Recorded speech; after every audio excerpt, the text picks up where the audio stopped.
ये देखिए, ये जो रिट है, ये भारतीय जनता पार्टी का जो उम्मीदवार हमसे हारे थे उनके द्वारा थी और रिट उनके द्वारा थी। और 4 जून को फैजाबाद लोकसभा के लोक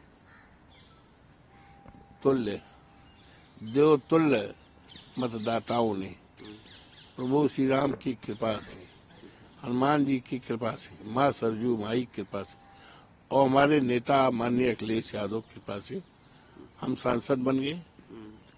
4 जून को डिक्लेरेशन हो गया। 12 जून को मैंने इस्तीफा दिया उत्तर प्रदेश के विधानसभा अध्यक्ष जी को। माननीय अध्यक्ष विधानसभा उत्तर प्रदेश ने हमारे इस्तीफे को स्वीकार किया और उन्होंने मिल्कीपुर की सीट वैकेंट घोषित कर दिया और नोटिफिकेशन कर दिया, जिसकी सूचना चुनाव आयोग को, सरकार को और संबंधित अधिकारियों को दी गई।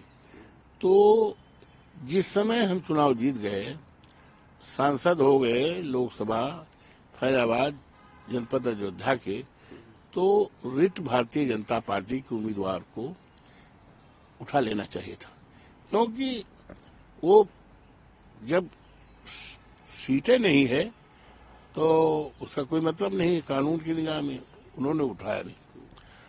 और जब उठाया भी, उठाने का प्रयास किया, तो उनकी तरफ से जो प्रोसीजर होता है न्यायालय में, तो प्रोसीजर होता है कि नियमों के तहत हमारी अपील होगी, हमारी प्रार्थना पत्र होगा, हमारी रिट होगी, तो उसमें उन्होंने खामी कर दिया था। अब पता नहीं जानबूझ के खामी थी कि उनके वकील साहब के ना समझी हुआ।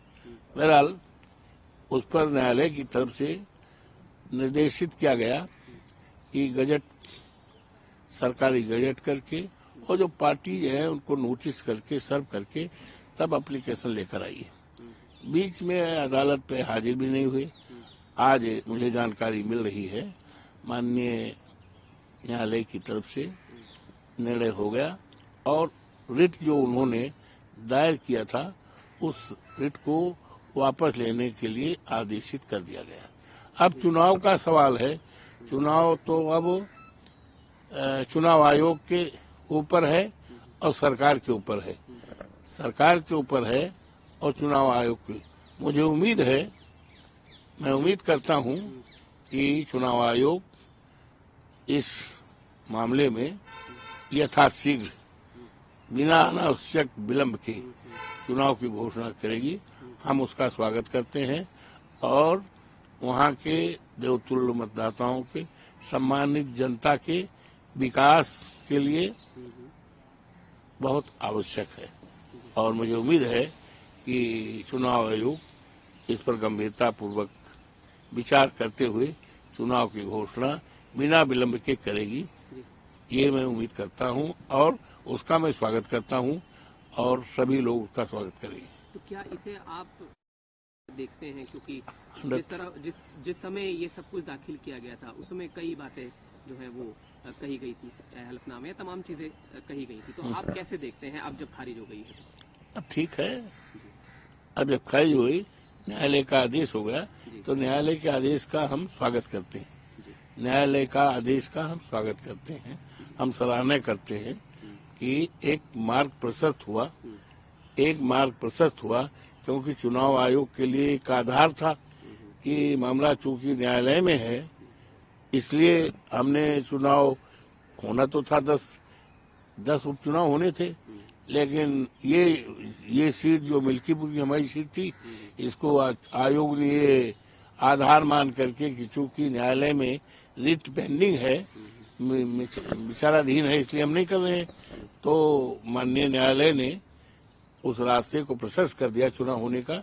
मैं न्यायालय का तारीफ करता हूँ, प्रशंसा करता हूँ और विश्वास करता हूँ और हमें गर्व है कि हमारे देश की न्यायपालिका बहुत ही प्रशंसनीय है और इस पर हम देशवासियों को सबको गर्व है तो अपनी इसको लेकर कितना अपने आश्वस्त कहें अभी सीट पर जब चुनाव होगा, क्योंकि अभी हाल ही में जो उपचुनाव के नतीजे आए उसमें जीत बीजेपी की जब हुई तो कई सवाल सपा ने उठाए थे, तो ओवरऑल ऐसा है, ये 100% जी वहाँ के सम्मानित मतदाताओं ने और सम्मानित निवासियों ने डिसाइड कर लिया है कि हमें समाजवादी पार्टी के उम्मीदवार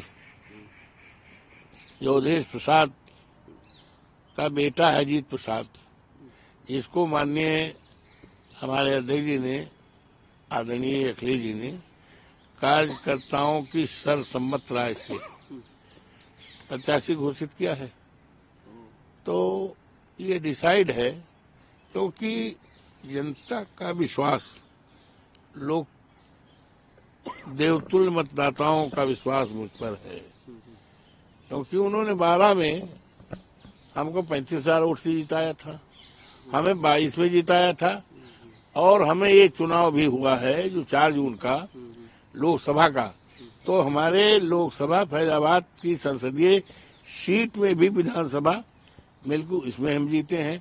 तो उनका भरोसा मेरे ऊपर है, और भरोसा इसलिए है कि जो भी समय हमें मिला जनता की सेवा किया है।